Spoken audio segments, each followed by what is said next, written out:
Oke, saya akan memberikan contoh ya, contoh dari entity relationship diagram yang berasal dari contoh DFD kemarin. Jadi kita membuat IRD itu atau entity relationship diagram itu yang berasal dari data flow diagram. Oke, nah langsung saja. Oke, berdasarkan DFD kemarin ada 2, 4, 6, 7 ya, ada 7 data store. Nah, jadi data store itulah entitasnya. Ini di dalam IRD yang pertama kali yang harus kita buat itu adalah kita buat entitinya apa. Nah, entitinya itu adalah eh, data store yang ada di DFD. Ya, jadi ada entitas anggota, kemudian koleksi buku, register buku, rak buku, penerbit, pengarang, dan transaksi peminjaman. Kemudian eh, ini secara teori urutan untuk membuat PRD. Anda bisa buat ini, bisa juga tidak. Oke, setelah Anda buat entitas, dari masing-masing entitas kita buat dia seperti ini. Ya, kita buat dia seperti ini. Kemudian kita tentukan, jadi kita buat namanya IRD Keybase. Kemudian kita tentukan apa primary key dari masing-masing entitas. Ya, misalnya nih pengarang, primary key-nya kode pengarang, koleksi, kode buku, kode koleksi, sorry, penerbit kode PN ya, rek buku, no rek, kemudian rak buku kode rak, kemudian transmit pinjam itu adalah kode transaksi dan anggota adalah kode anggota. Nah, setelah kita tentukan masing-masing key-nya atau masing-masing primary key, baru kita buat relasi ya. Nah, dari yang data ini pengarang itu ada relasi dengan koleksi yaitu mengarang. Kemudian kita buat ininya, buat kardinalitasnya. Ini tanda one, yang ini tanda many ya. Artinya bahwa satu pengarang itu mengarang banyak koleksi. Nah, begitu juga dengan atribut yang lain atau begitu juga dengan entitas yang lain. Penerbit menerbitkan banyak koleksi, kemudian satu koleksi itu ada di dalam banyak register buku, kemudian satu rak buku itu mengkoleksi banyak register buku, kemudian eh, register buku atau satu register buku terdiri dari banyak transaksi pinjam dan satu transaksi pinjam itu terdiri dari banyak register buku. Nah, ini menandakan dia many ya. Eh, Kemudian satu anggota itu melakukan banyak transaksi pinjam. Jadi mungkin saja anggota itu melakukan banyak terjadinya transaksi peminjaman. Oke. Kemudian kita buat dulu seperti ini ya, boleh saja untuk memudahkan dalam pembuatan IRD itu namanya IRD Keybase ya. IRD Keybase. Oke. Setelah itu baru kita buat CDM yaitu IRD yang full atribut. Nah, IRD yang full atribut yang kalau tadi kan kita sudah buat eh, apa namanya primary key dari masing-masing entitas. Nah, ini baru kita buatkan apa atribut lain dari masing-masing entitas. Misalnya pengarang ditambahkan nama pengarang dan alamat. Di data dilengkapi berdasarkan item data yang ada pada dokumen sumber ya. Kemudian koleksi ditambahkan tahun terbit, jumlah koleksi, judul dan nomor ISBN. Kemudian penerbit ditambahkan nama PN, nama penerbit, alamat, nomor telepon dan fax. Kemudian rak ada tambahkan lokasi, anggota itu ada nama anggota, kemudian alamat dan nomor KTP, kemudian transaksi pinjam ditambahkan tanggal pinjam dan denda ya. Nah, mengapa register buku tidak ada tambahan atribut? Karena register buku hanya untuk menomori registernya, ya hanya untuk menomori register dari masing-masing koleksi. Misalnya satu koleksi, misalnya nih dengan judul buku, kemudian dengan pengarang yang sama atau satu buku yang sama, misalnya jumlah kopinya ada 5 buku.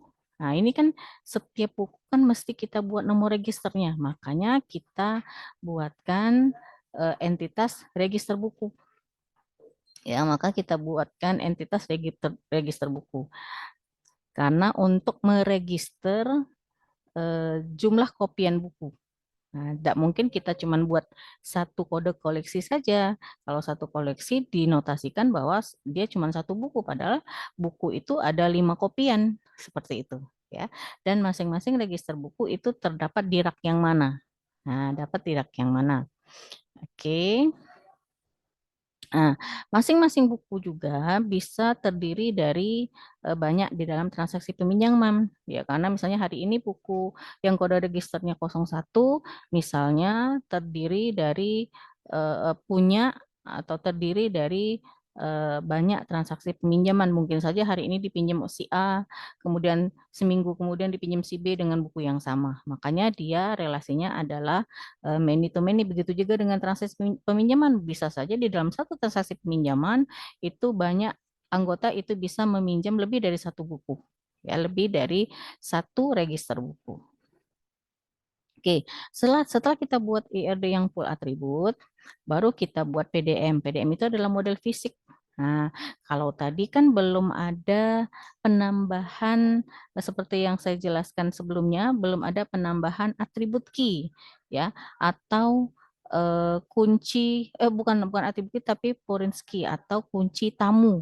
Nah, jadi yang posisinya many kita tambahkan eh, kunci tamu yang berasal dari entitas one. Nah, entitas yang posisinya one. Kayak misalnya tadi nih, kalau kita lihat kan pengarang ya berelasi dengan koleksi ya. Satu pengarang mengarang banyak koleksi. Jadi otomatis kode pengarang yang merupakan primary key dari tabel pengarang itu akan ada di sini. Nah, nanti dibuat seperti ini dia.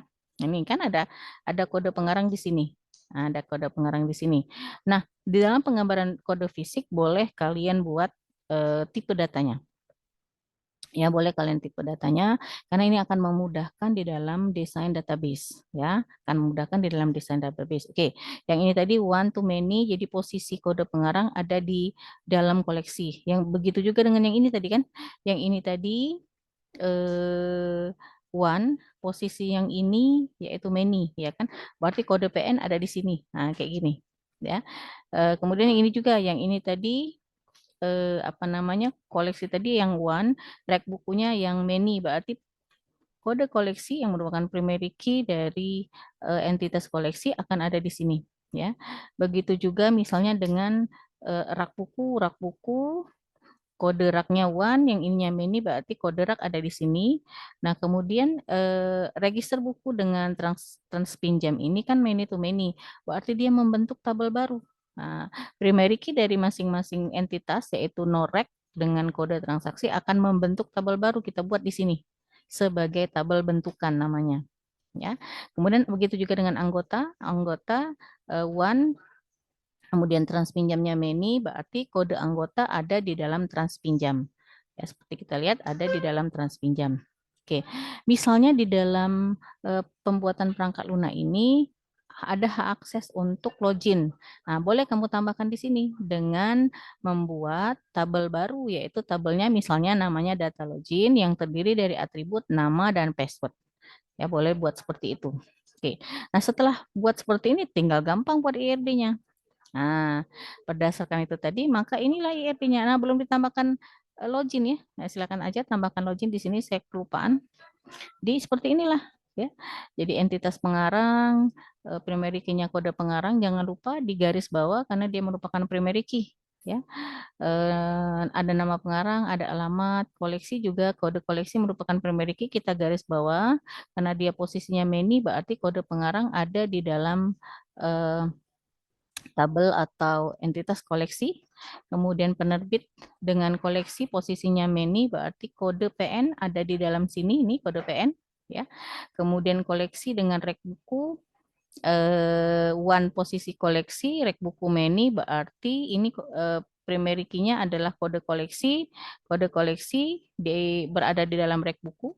Begitu juga dengan yang lain. Kalau many to many, dia membentuk tabel baru. Nah ini, jadi posisi foreign key dari masing-masing entitas karena dia posisinya atau kardinalitasnya adalah many to many, maka dia membentuk tabel baru. Jadi primary key dari norek kemudian memiliki dari kode transaksi juga ada di dalam relasi. Nah, itu kalau dia posisinya many to many. Jadi kalau kita lihat simbol atau IRD dari kasus yang kemarin, maka dia terdiri dari 1, 2, 3, 4, 5, 6, 7 entitas, kemudian membentuk tabel bentukan yang punya nama terdiri dari, ya, dan ada 1, 2, 3, 4, 5 relasi. Nah, enggak, kalau 5, 6 ya, satu mengarang ada di 1, 2, 3, 4, 5, 6 relasi. Nah, itu aja cara gampang kita membuat entity relationship diagram. Saya rasa materi kita kali ini sudah saya jelaskan. Silakan dipahami dan dipelajari untuk nantinya bakal Anda buatkan IRD berdasarkan DFD dari kasus kalian masing-masing.